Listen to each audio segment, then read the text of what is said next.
This week, we're starting a brand new series called Ask Sarah. I went inside my membership and said, if you could ask me anything, what would it be?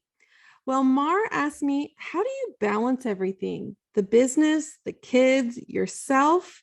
I can't wait to introduce you to Launch Your Box member Mar and deep dive into her question. Come listen. Welcome to the Launch Your Box podcast, with weekly tips, tricks, and strategies to start, launch, and grow your subscription box. Now, here's your host, Sarah Williams. All right, welcome back to the Launch Your Box podcast. I'm excited because this is the first in our series called Ask Sarah, and I've got Mar today from the Bee Still Box.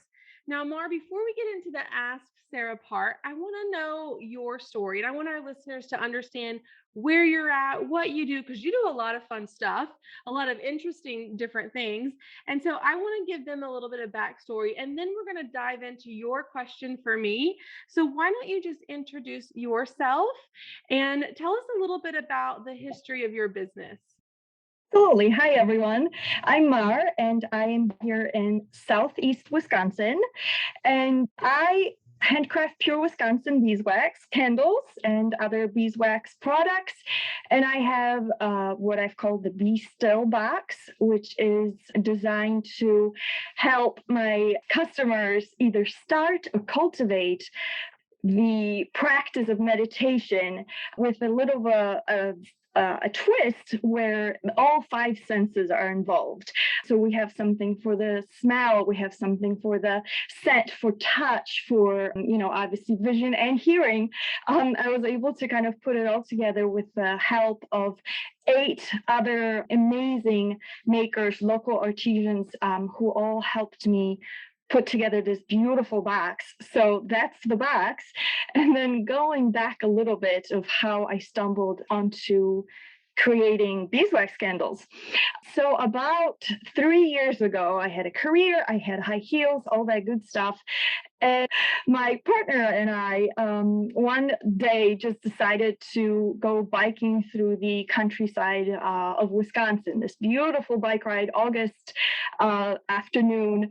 And we were biking and suddenly came across this abandoned property that we could kind of like just see for sale sign. And we were our dream, both of ours separately before we met each other, was to live somewhere, out in the fields, surrounded by trees and frogs. And we decided to kind of check it out. So we called up a realtor and he had us out there, and immediately that day we're like, we need to do this. We need to get this property. So we ended up moving on it pretty quickly, and we ended up purchasing it and, started working on it because it was abandoned for 20 years. So as we're working on it, we decided to start bringing in some, livestock on this farm. And the first thing, no one knows where it came from, whose idea it was. We decided to have bees. I don't know. If you ask Jack, he will say that was my idea. I will say that was his idea. In any case, the bees showed up. Now, I don't see bees as livestock. So you're talking about this as livestock, and now you have bees. So this is such an interesting story. Absolutely. It is actually considered a livestock because you do need to take care of bees, and you're not just kind of having bees and letting them be, but you actually have to take care of them and be an advocate for them and feed them and, all kinds of cool things that I never knew anything about that, so I started reading books, and then I got the bees. I did a few days of working with a commercial beekeeper just to make sure that I knew what I was doing, and off we went. So we went from one hive to 20 the next year. Wow. Yes, and they were my babies. That was like my hobby project, my thing to do on this farm. So I realized that 20 hives is actually really hard work. Mm-hmm. It's very hard physical work. You get sweaty and it's crazy, but it's amazing. Bees are amazing. I fell in love with working bees. So then, I actually ended up trading my high heels for a beekeeper suit and rubber boots, So I was working with bees and I had the honey and then a little bit of wax, and I started making lip balms and lotions and things like that. And then one year for Christmas, since everybody's gotten the lip balms and lotions and everything else and honey from the harvest early in the year, I was like, what else can I give my friends and family? And I decided to make my first beeswax candle. I got a very cheap mold on Amazon, random wick that I knew nothing about. I just was like, this is good enough, pour, done. And then suddenly I had a candle and it was beautiful. It was amazing. And then I was, gifting these candles and people were lighting up, there were smiles. And I love the feeling of bringing some joy and some beauty into their lives. And everybody was very happy with these candles. And that's kind of how it started, just this couple candles for Christmas. And here I am 2 years later with an online shop, obviously, and then like a third party marketplace for artists where you can commission me for some unique pieces. And then I am in 10 different brick and mortar stores at this point, offering both consignments and wholesale. And then just looking at kind of moving this, going with the momentum, I guess, and enjoying all this growth. And then I decided to add that subscription box, just think you kind of came across my feed randomly, go Facebook ads. Yeah. Like, this is my sign. Like, I don't even know why Facebook decided that I need to see an ad from you, subscription boxes, but here we are. And I was like, yep. I'm doing it. And here we are, so. Okay, so I want to backtrack just a little bit because I'm so intrigued by your story. So you decided to get the bees for the honey. Was that your original plan? Like, you were going to have the honey, you would have it for yourselves, you could sell it if you wanted to. So that was like the goal of having all the bees, right? But what happened is you kind of stumbled across making these candles, and that really turned into your legit business, because you just said, not only do I have my own website, but I'm in like an artist market and I'm in 10 different brick and mortar stores with my candles, right? And so I love that. I love how it was kind of like this happy accident that happened from one goal that turned into this whole business. So now you're thinking about, I'm magically in your Facebook feed, which I love. Let's shout out to my ads strategist right there. But I'm in your feed and you're like, well, I need to turn this into a subscription box, right? Like, I would love to be able to send a box and have that reoccurring revenue into my business every single month. And so you jumped in and you started the Be Still box. And I think you touched on it a little bit in the beginning of how this was curated with other different artisan vendors. Tell us a little bit about your box. Absolutely. So the box includes items from 8 other local, one not local, but she's, kind of an Instagram friend, who I knew that she was doing the specific thing I needed. So all these amazing women kind of agreed to this crazy idea of me doing this, basically. So, I wanted to have my candles, that is the subscription part. So I make these small spiral meditation candles that actually someone else was like, I use your candle every day for meditation. And I was like, oh, that's very interesting, because I thought there would be something like, maybe you use once in a while or something. But she's like, I use your candles every day for meditation. So, and she's like, and I have I bought myself this little candle holder. So I was like, oh, that's amazing. Ding, right? So then I am looking, going, okay, so maybe I can do the candle and the little holder for the box. And I went to start, I started looking for the candle holders, and I can't find anything that A, would be inexpensive, and B, would not be, like, I wanted it to be a handcrafted box, and not the options, it was either not handcrafted, by someone I could put a face on, or like they were very expensive and it was kind of way out of my price range. And then I swear, it's all just a chain of these happy accidents. I made a pattern in my homeschooling roundup, a thing that we do with the kids every Friday. And I was like, hey, could you make me something like this? And she looked and she's like, absolutely. So then I was like, oh my gosh, now we have the Kindle and the holder. What else can I put in there? And I was like, well, when I like meditating or spending my morning time, I'm sipping tea, I have the candle, can I find a tea person? Guess what I did? A local tea person showed up and here she was. I was like, can you put together a tea blend? And she's like, absolutely. So here now we have a tea blend. And I was like, okay, so now I have a tea blend. I have to get, a tea thing. Again, couldn't find anything handcrafted or cheap or anything. I reached out to a lady I met at a farmer's market. Can you sew me some tea bags? Yes, I can. It went one person after another. I ended up asking a yoga teacher to do a recording, first write me an affirmation and then do a recording to then have on the website, using the crystal balls. I'm probably not saying it right. Right? It's a very specific name for them, and I'm pretty sure I'm screwing it up. But she recorded that, and now I have it as part of my website. So you get a little password to get into my website to that page where that recording is. So if someone wants to follow the affirmation with the yoga instructor, they can do that. So I've just been able to find so many amazing women who are like, yes, I'll help you with this. I have an essential oils, like a little bottle in there that I found from a local aromatherapist. Just so many amazing things that kind of came together into this one box, and it's just worked out so nice. So I don't know. I love how you took your candle and now you've created this entire experience for your one candle. And not only is it for that candle, but you've included all these other amazing artisans to really help you craft this experience for your subscriber. And as I was reading through your notes for the podcast, I love the way that you do this. So you sell them this box as a one-time box, okay, with your candle being the center of this box and everything's curated around this candle and this experience that you're creating for them.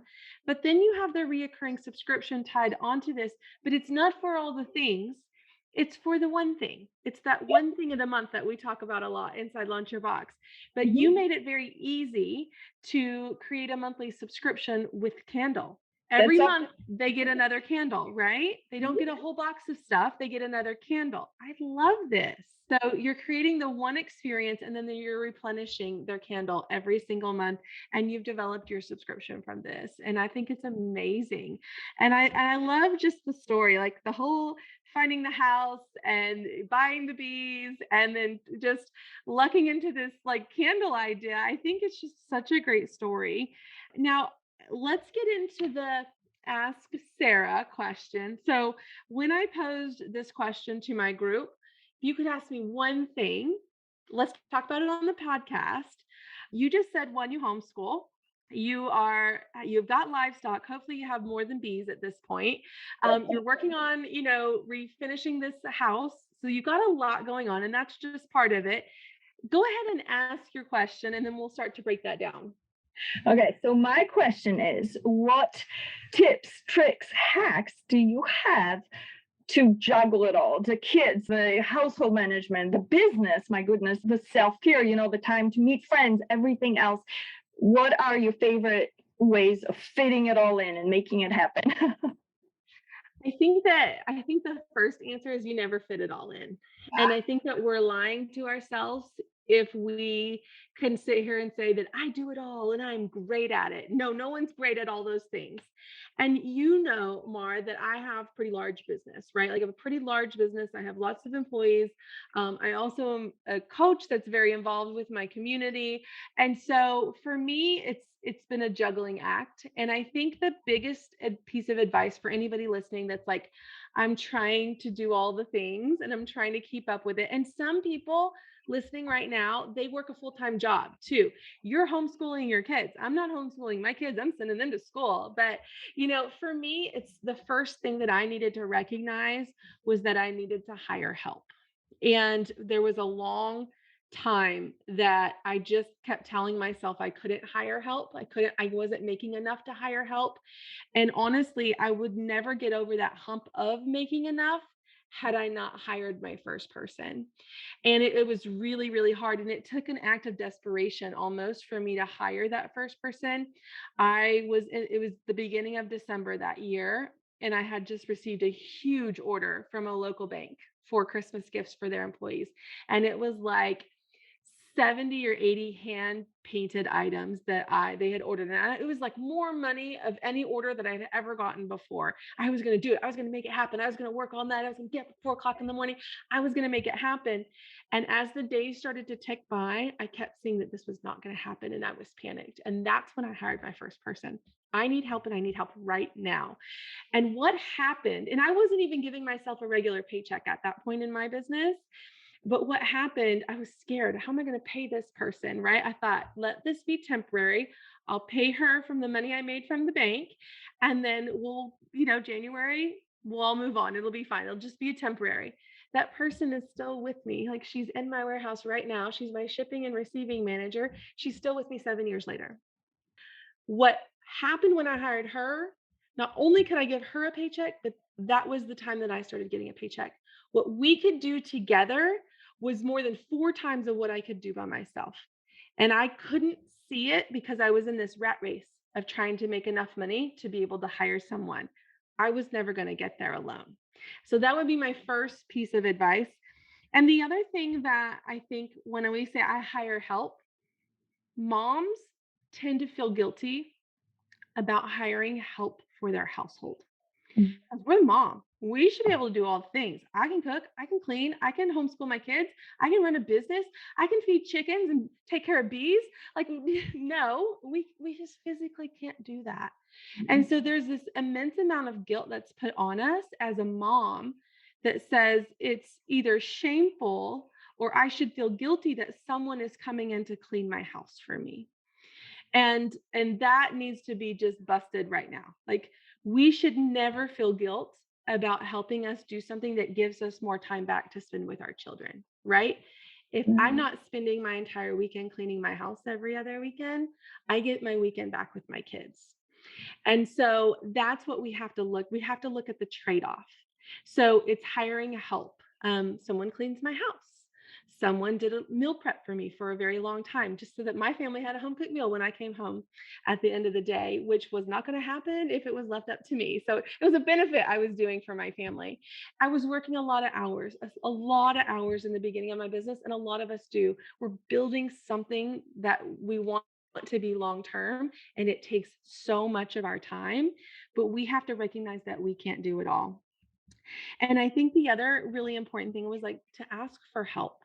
The kids help me in the business a lot. There's a lot of things that our kids can do for our businesses. Even today, they fold boxes, they pack inserts, they prep packaging. Like I asked my kids to help me all the time and they loved it. They earned spending money and we spent time together and don't feel guilty about that at all. And also I asked my husband, "Hey, I'm going to need you to do the laundry today because I can't get to it. I'm going to need you to figure out what we're eating tonight. I don't need to make any more decisions today. So if you can just figure out what we're going to eat, I don't care what it is." Like you need to not be afraid to ask for help as much as you don't want to, because we're supposed to be taking care of all those things in our minds. That's what we're here for. We're moms. That's what we do. But we can also ask for help when we need it. And I think not to be afraid of that. One thing that I wrote down as I was answering these questions was I found myself, especially in the early years of my business, working so much that I let some of my friendships fall to the wayside. And I think as entrepreneurs, we fall in that trap a lot because we're working so hard to build this thing and it's not quite built yet. We haven't gained enough momentum yet to maybe hire like we want to or hire like we need to. And what happened is I got so busy working my business that I didn't realize that I was alienating my friends. And they didn't understand. They weren't an entrepreneur. They didn't understand the pressure I was under myself.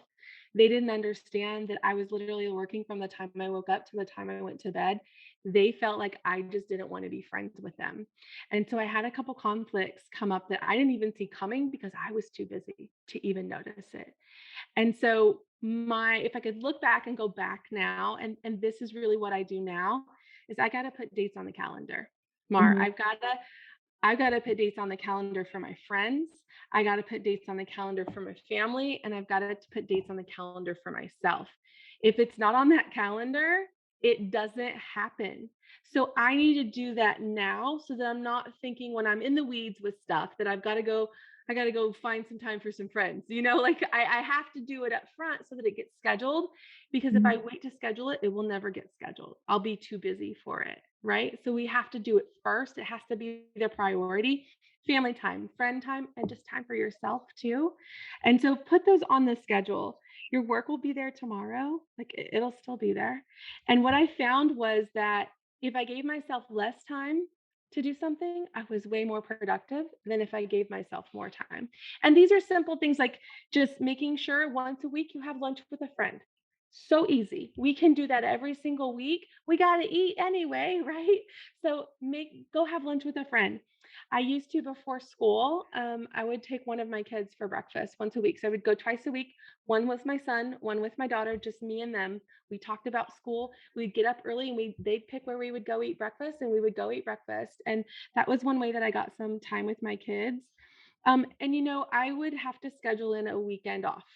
I still work weekends, not every weekend, but I would have to say, okay, I am going to take this weekend away from my business. And I had to mean it, because we can sit at home and be thinking about our business all day long, right? But I had to put the phone down, I had to put the computer away, and I had to not do stuff. And, at first it was one weekend a month, and now it's about half and half. I'll work one weekend, I'll be off one weekend, I'll work one weekend, whatever's going on.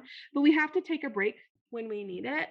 The other thing that's helpful to me now that I didn't see then is that I work better in the mornings. I'm way more productive in the mornings than I am in the afternoons. Like kind of this time right now today, this is kind of when I'm like brain dead. Like I will spend more time trying to do something the rest of the afternoon than I could in 20 minutes in the morning.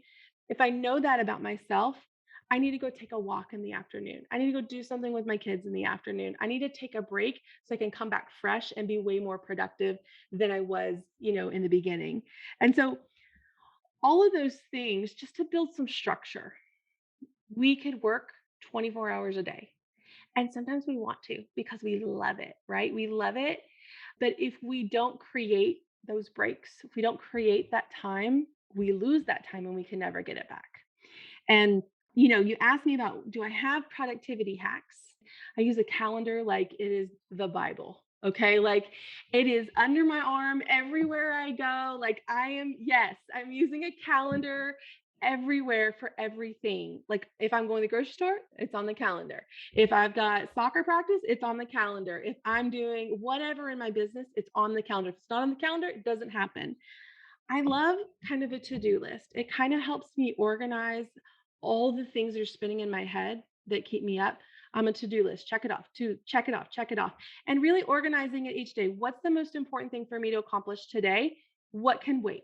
So if I get to 3 o'clock in the afternoon and I have the most important things, I can go home. I need the 3 o'clock break. My brain needs that break. If I get to 3 o'clock and I haven't gotten it done, I need to push through it and get it done. So it's really organizing those tasks and remove distractions. This phone is the worst distraction. I mean, it just lit up and you can see all the dang notifications. I have to put it away. I have to close the door to my office. I just want to talk to everybody that walks by. I want to just do that. I have to remove the distractions so that I can be most productive in the smaller amounts of time that I'm working on my business than being less productive in larger amounts of times. Because at the end of the day, I'm doing the same amount of work. But now this gives me time back, Mhm. time with my family, time with my friends, time for me, time to watch something on Netflix I've been dying to watch for a month. Like, you know what I mean? So I think that that's my advice that I would give you on how to balance it all, and just realize that nobody has it all together. You see the front end of my business and me, you have no clue how messy the back end is. It's one of those things. I forget things all the time. My daughter knows that she's responsible for telling me what she needs and where she needs to be on a daily basis. Mom, did you remember that I have basketball workouts today at 4:30? Nope, but I will be there. Like that is her role. She has to remind me because I'm busy running these businesses and my brain's full of all this all the time. So don't be afraid to kind of delegate, their task and don't put everything on yourself.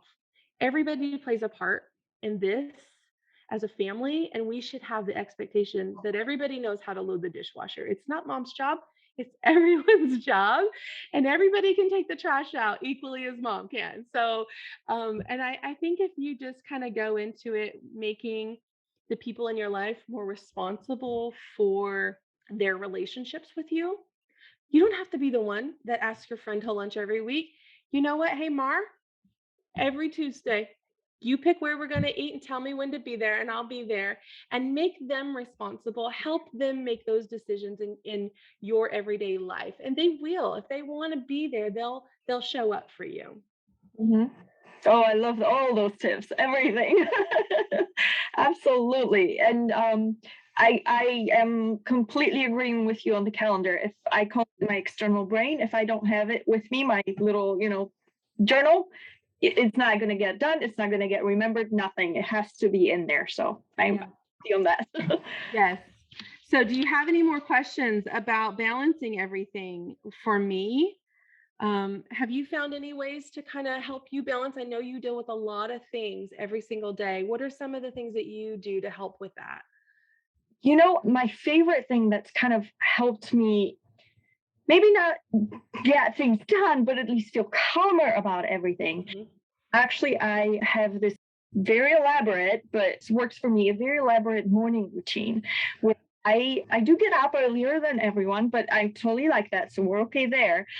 I'm not dragging myself out of bed or anything like that. But I take 10 minutes each to like meditate and to learn something. So, I'm learning a foreign language, I'm reading a book, I am doing a little bit of yoga.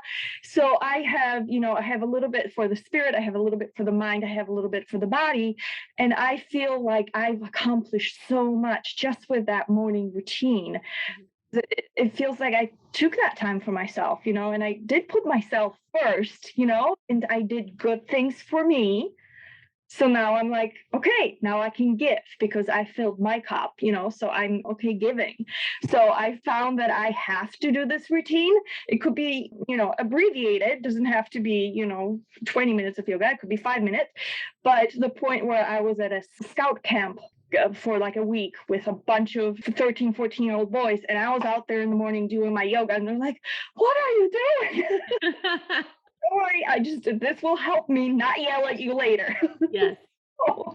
So I think that's my favorite thing is to just give myself that time. And of course I plan, we forgot to, that has to be in there.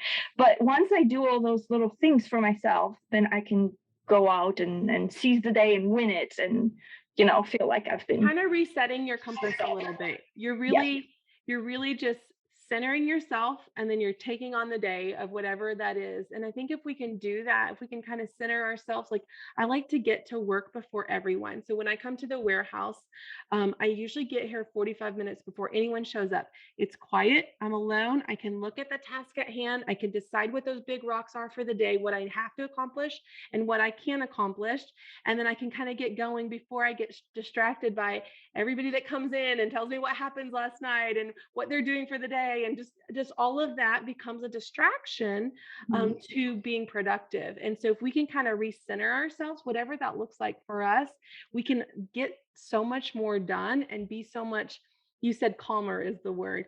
And that's the thing, like if you're laying awake at night feeling like you forgot something or you didn't have time to do something or you didn't get to something, like write it down so you can clear your mind of having to remember that, because that's going to be super helpful for you. What kind of advice would you give to anyone that might be listening today that says, I'm too busy to start my subscription box. I've been thinking about this for a long time, but I don't know how I could manage all of it. I'm just too busy. What advice would you give for them? Think to listen to everything you say, right? Yeah. And then everybody says just jump on it and just do it, and I agree with that. But if you are really busy and you're like, where am I supposed to fit this in my day, is what I do for, did for the subscription box, and I do for all the other, projects I have to deal with, is what I call moving pebbles.